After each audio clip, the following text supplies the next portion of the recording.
皆さんごきげんよう、上川薫です。今回取り上げる話題は、トランプ大統領の行動に見る国際情勢に対する影響について解説していきます。トランプ大統領は、就任以来様々な大統領令を使うことにより、国際情勢に対する影響力を深めているところです。まずは、このチャンネルで多く取り扱っているウクライナ情勢との関わり方から見ていきましょう。現在のところ、ロシアはトランプ大統領に対して慎重な行動をとっています。何をするのかわからないというような表現がされることが多いトランプ大統領に対して、もしもトランプ大統領が1期目だけではなく2期目も続いていれば、ウクライナに対する戦争、特に本格的な侵攻については発生しなかったかもしれないなんていう話がロシア側から出ています。バイデン大統領よりはトランプ氏の方が良かったというようなちょっとおだてにも似たような話をしているわけですが、これは単純にトランプ大統領の対ウクライナ政策、対ロシア政策、ロシアにとって不利にならないようにトランプ氏を刺激するような発言を控えている表れだと思います。しかし、トランプ氏の行動からは、少なくともロシアに大勝ちを許すような行動を避けているのではないかと見られる点があります。まず第一に中国に対する配慮がそれに現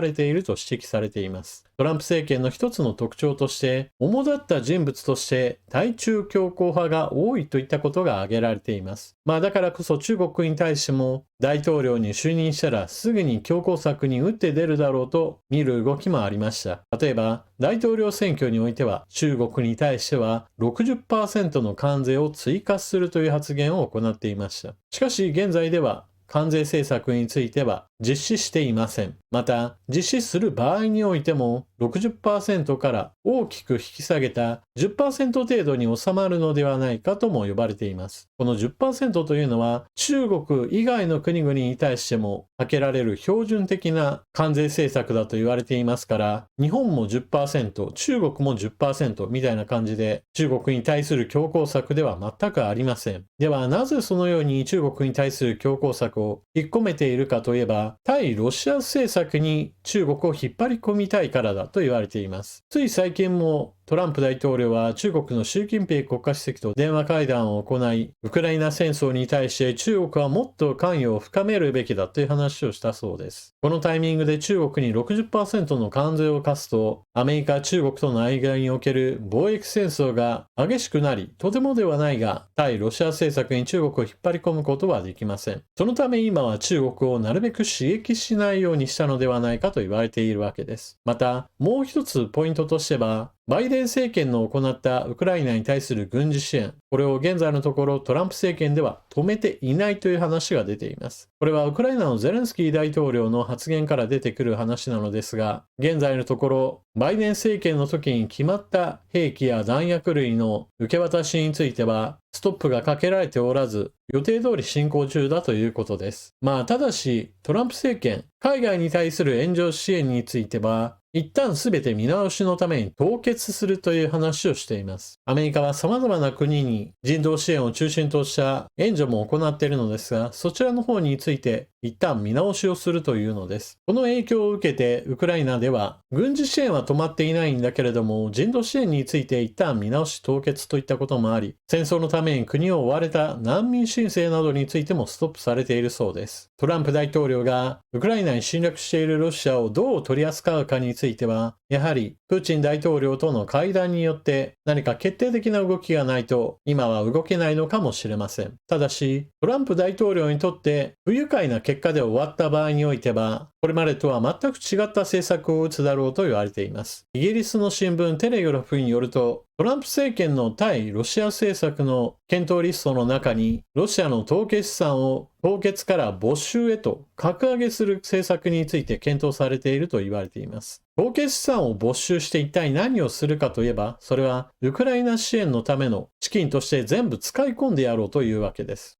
例えば、米軍の兵器を買い替えたいなと思った時に新しい兵器を購入するのに、ロシアのお金を使って契約して、米軍の兵器を最新のものにします。その時に古くなったものをお下がりとしてウクライナに供与品として引き渡すといったことなどを行えば、アメリカにとっては全く懐が痛まずに米軍を強化することができるというわけです。また、ウクライナに対する弾薬供与について言っても、ロシアのお金で側近で払えば、アメリカには全く損のないビジネスとなります。従来の凍結資産を使った融資の場合においては、一旦はまとまったお金をウクライナに渡して、返済分については凍結資金から上がってくる利子配当収入などを元にした非常に長い年月をかけた返済となります。それに比べれば没収したお金を直接当てれば、すぐにでもお金が回るわけですから、よりアメリカにとっての利益になります。ちなみにヨーロッパ、アメリカ、日本などロシアに対する制裁で凍結した資金は45兆円前後あると言われていますから、これだけの額の兵器や弾薬類などを購入するのに当てれば、ウクライナで少なくとも弾薬不足といった問題などは発生しなくなります。そしてこのことそれ自体がトランプ大統領との交渉に強硬に反対するのであれば、そんな策もあるぞと脅す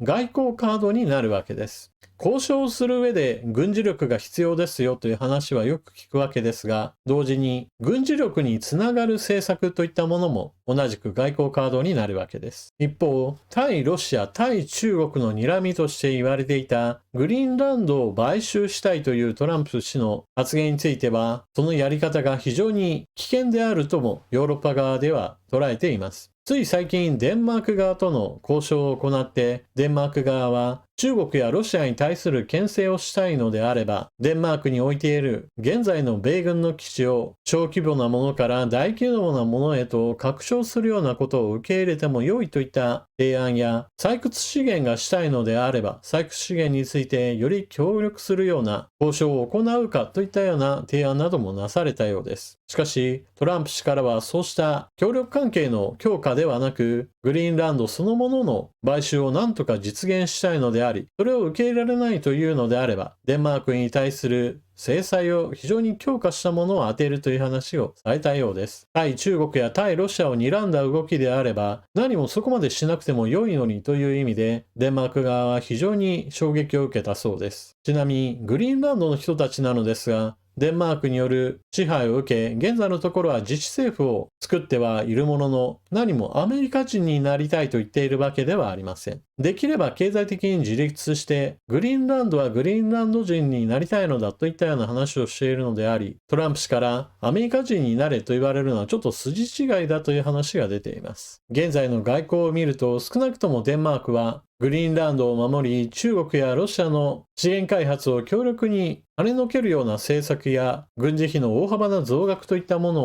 を行って、トランプ大統領の何としてでも買収したいという気持ちをなだめるほかないでしょう。最後に日本関連の話をすると、トランプ大統領は今のところ関税政策については一旦よく検討してから実施するという話をしていますから、日本に対する関税については具体的な話が出ていません。ですから日本国内で関心が持たれているのはアメリカ国内の不法移民対策の方でしょう。特に日本においても不法滞在している人たちがアメリカに比べれば桁数はずっと少ないのではあるものの、これからの懸念点でもあり、非常に注目されています。現在のところアメリカ国内における不法滞在の移民については取り締まりが強化されたという話は出ているものの、第一次トランプ政権と同じぐらいの摘発具合であり、言われていたほど大規模なものではないという話が出ています。そもそもアメリカにおいては移民を大幅に受け入れている聖域州や聖域都市と呼ばれるような地区があり、不法移民の人たちを根こそぎ摘発するといったことも、そもそも難しいのだそうです。こうした不法移民であろうとも寛容に受け入れるような聖域州や聖域都市と呼ばれるものは、主には民主党の基盤としているところであり、共和党政権である現在のトランプ政権に対して非協力的な姿勢を示しています。もちろん、摘発それ自体を防ぐといったことはしてはいないのですが、しかし協力していないというだけでも物事の進み方は遅くなります。これは第1期のトランプ政権の時もあったのですが、大統領選挙の時には非常に強烈なキーワードを用いて、私は何々をしますといった話をするものの、実際に政権を取った後においては、ちょっと尻すぼみになるといったものも結構ありました。第1期政権の時には、主要人物がトランプ大統領とうまく噛み合わずに次々と辞めていくといったことなども発生していました。その点について反省を踏まえて、第2次トランプ政権ではトランプ氏に忠誠を誓う人物を中心にして人物配置していますから、今回こそは支持率を見せず政策を実施できるかに注目していきましょう。日本にとっては海外の情勢によって影響を受ける政策も非常に多く、推移を見守っていくというのは非常に重要なことです。またもう一つ見るべきは、海外での失敗政策や成功、そういった政策の良し悪しについても海外から学んで日本に導入するといったことが大事です。海外で失敗しているものをわざわざ日本で繰り返す必要はありませんし、海外で成功しているのであれば、日本に積極的にうまくアレンジして持ち込めないかを検討すべきなのです。というわけで今回の動画はここまで。トランプ大統領の就任に伴って国際情勢に影響を与えるような動きなども様々起こっています。その影響を見極めつつ、私たちも情報を更新していきましょう。それでは次の動画でまたお目にかかりましょう。またね。